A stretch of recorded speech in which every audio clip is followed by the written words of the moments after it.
इमाम दाराल हिज्र इमाम मालिक बिन अनस रहमहुल्लाह का नाम इस्लामी तारीख के इन अजीम हस्तियों में आता है जिनकी ज़िंदगी का हर लम्हा इल्म और दीन की खिदमत में गुजरा।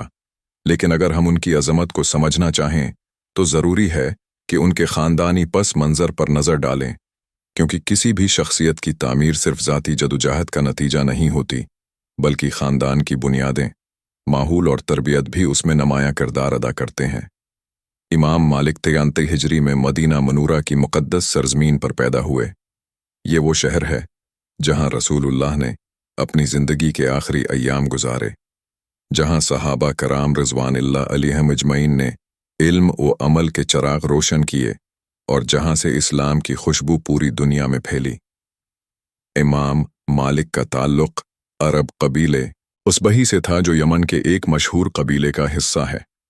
इस ख़ानदान की पहचान शजाअत, तक़व्वी और नेकी थी। उनके दादा अबू आमिर असबही वो बुज़ुर्ग थे जिन्होंने हज़रत उमर बिन ख़त्ताब रज़ी अल्लाह अन्हु के दौर खिलाफत में मदीना हिजरत की और यहीं सुकूनत अख्तियार की। गोया इमाम मालिक के ख़ानदान ने अब्तदा ही से इस्लाम के मरकज़ मदीना को अपना मुस्कन बनाया, जो खुद एक बड़ी सादत थी। इमाम मालिक के वालिद उन्स बिन मालिक कोई आम आदमी न थे। वो अरब में तीर अंदाजी के फ़न में कमाल रखते थे, लेकिन दिलचस्प बात यह है कि उनका ये फ़न इमाम मालिक की शख्सियत पर बुराह रास्त गालिब न आ सका, बल्कि अल्लाह ने उन्हें दीन के इल्म और हदीस की खिदमत के लिए मुंतखब किया था।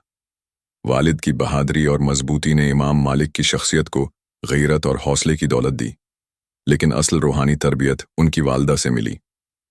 इमाम मालिक की वालदा एक निहायत नेक, पारसा और दीनदार खातून थीं। उनकी बसीरत और दानिशमंदी का ये हाल था कि उन्होंने बचपन ही से इमाम मालिक के दिल में इल्म का शौक बैठा दिया।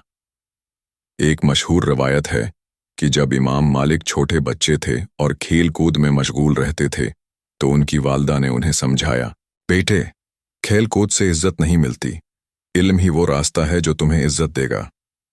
फिर उन्होंने इमाम मालिक के सिर पर एक मखसूस इमामा बांधा और फरमाया, अब तुम उस्ताद की मजलिस में जाकर इल्म हासिल करो, ये तुम्हारा ज़ीवर होगा। ये मंजर इस बात का सबूत है कि इमाम मालिक के ख़ानदान में इल्म को कितनी अहमियत दी जाती थी। ख़ानदानी पस मंज़र का एक और पहलू ये है कि इमाम मालिक का ख़ानदान न सिर्फ अरब के मुअज़्ज़ज़ क़बीलों से था, बल्कि उनका माहौल भी मदीना के इल्मा और ताबईन के दरमियान गुजरा। इस ज़माने में मदीना दुनिया भर के मुसलमानों के लिए इल्म व दीन का मरकज़ था। जहाँ भी नज़र दौड़ाई जाती वहाँ कुरान के कारी, हदीस के रावी और फ़िक़्ह के माहिर मौजूद थे। इमाम मालिक के ख़ानदान को ये अजीम सआदत हासिल थी कि उनकी ज़िंदगी उन्हीं माहौल में बसर हुई। यही वो पस मंज़र था जिसने एक नन्हे से बच्चे को मुस्तक़बल में इमाम दाराल हिजरा के लक़ब से नवाजा। इमाम मालिक की दादी भी निहायत दीनदार खातून थीं। उनकी गोद में इमाम मालिक ने दीन की इब्तिदाई बातें सुने और कुरान की मोहब्बत का चराग जलाया। यही ख़ानदानी फ़ज़ा इमाम मालिक के बचपन को आम बच्चों से अलग करती है।